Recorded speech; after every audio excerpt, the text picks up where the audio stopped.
Hello, it's Nicky. Welcome back to day 74. Thank you so much for all your watches and your comments and the conversations that have come from this 15-minute per day habit. If you want to find out more about how these daily moves can work for you, especially in terms of your business, I know lots of people are at that point as we come to the end of January of, right, I better get a wriggle on. And I said that this year was going to be my year, and I'm just coming out of Christmas. If that's you, if you would value one-to-one support, let me know. I would absolutely love to help you. So today, it was just a Billy Basic, 15 minutes and a familiar route.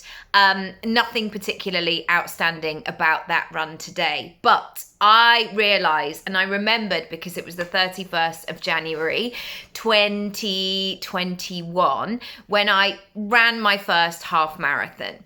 And this was done completely by accident. I had got back into running after having my daughter. So she was born in August 2019.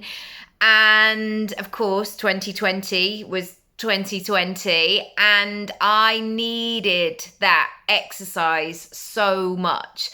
And I really got back into doing yoga at home because of all the restrictions, and also running whenever I could. We were really fortunate to live by a really green space, so we didn't have to interact with anybody.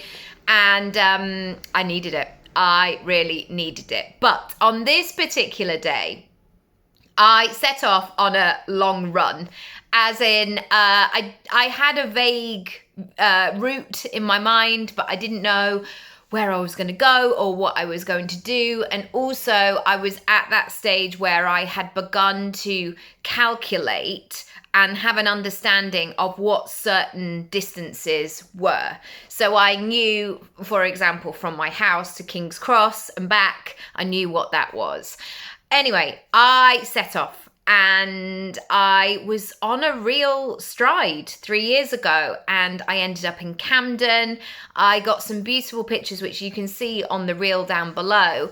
There was nobody about. It was very bizarre. And then I ran through Regent's Park and down that road, which I can't remember where it is, but basically you come out at sort of Baker Street and Warren Street, and then I ran along Euston Road and King's Cross, and I basically did the Monopoly board, which I'm always here for, hashtag tourist.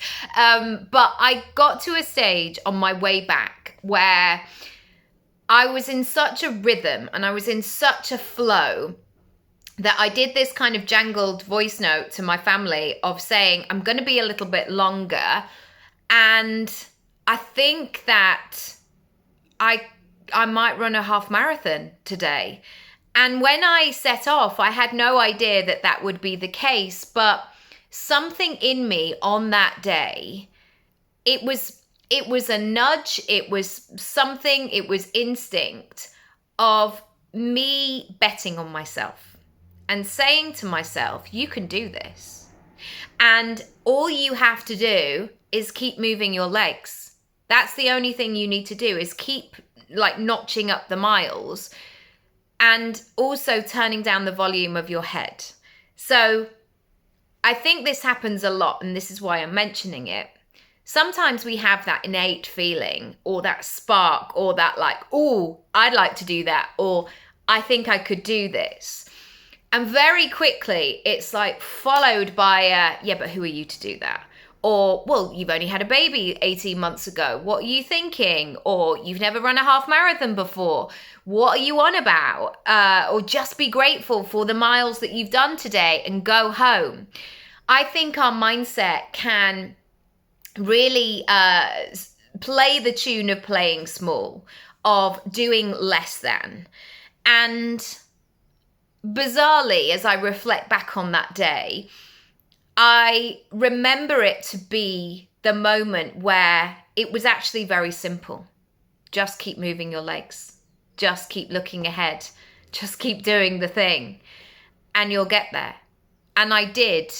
And it was such a brilliant, beautiful moment because it was really a day where I trusted myself. And I've used that day so often in other situations of like, well, I can do that. So this, by comparison, I absolutely can do that. And for some people, running half a marathon is like, yeah, whatever. I do it in the morning.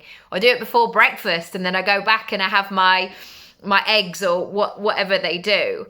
And the other part to this is that I did it on my own. And there weren't many people about, it was a really sort of, I think it was quite a cold day as well. So people weren't out and about. And it was early. And I think sometimes we have this assumption that we have to wait for people to come and do things with us. And the amount of times that I've done on my own over the years, like I've signed up for a thing, or I've gone to a conference on my own, or not waited for a friend, and I've just gone ahead and I've booked it, or I've decided. And some people might think I'm a bit weird for doing that. Like, it's a bit antisocial, isn't it?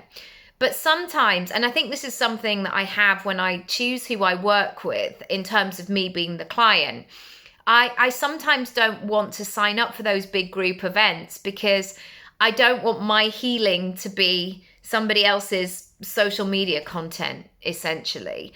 And it's been really interesting to reflect back on that like 3 years. And this is your reminder today. You can do way more than you think you can. You absolutely can. And even if you're not feeling like you have the evidence today or the belief in yourself, if you start to take action, if you start to make moves, that belief will come back and high-five your action and say, look, you're getting closer. Look, you're doing it. And you're amazing. And if nobody else tells you that today, I'm going to tell you. And I want you to tell yourself, you are bloody amazing. And let me know. Let me know what you're doing. I would love to support you. Lots of love. I'll see you tomorrow.